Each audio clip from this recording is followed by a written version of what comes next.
Democrats are pushing for a government takeover of health care. Their success would be bad for American medicine and also for the well-being of the rest of the world. Hello, I'm Steve Forbes, and this is What's Ahead, where you get the insights you need to better navigate these turbulent times.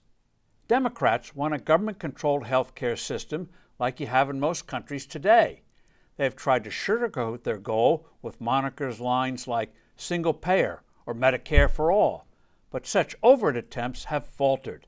Now they're trying to achieve their ambition covertly by sharply expanding the number of people on Medicaid and those who get insurance through the Obama insurance exchanges, thereby eventually killing most of the private insurance market. President Biden's blowout spending bill earlier this year, dubbed the Inflation Reduction Act, substantially increased subsidies for Obamacare as bait for new sign-ups.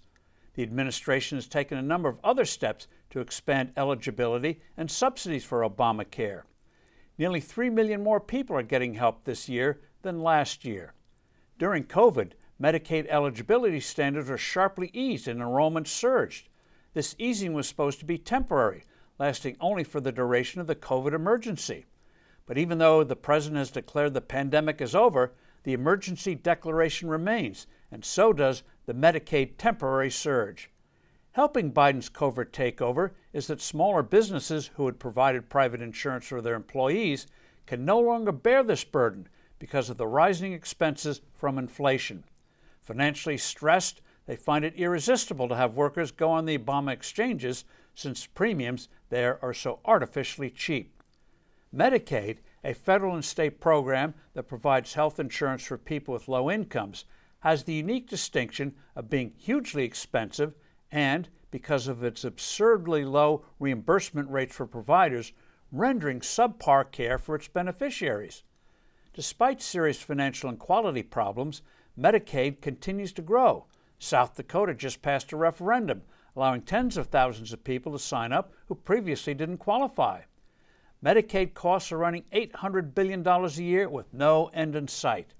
The Biden administration also got the beginnings of pharmaceutical price controls in that fraudulently labeled Inflation Reduction Act.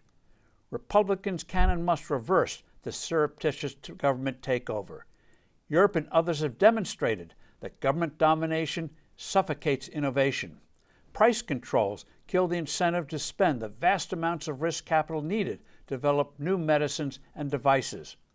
Republicans who will control the House of Representatives and perhaps the Senate should formally end the COVID emergency, thereby putting a stop to Washington's excuse to ease Medicaid requirements. Simultaneously, the GOP should pass legislation allowing states to positively reform their Medicaid programs.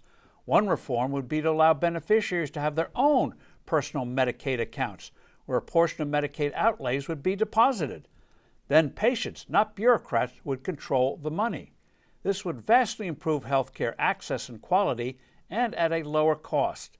This would be one critical move for what is a splendid future, consumer-controlled health care, not third parties, primarily Medicaid, Medicare, and big insurance companies. I'm Steve Forbes. Thanks for listening. Do send in your comments and suggestions. I look forward to being with you soon again.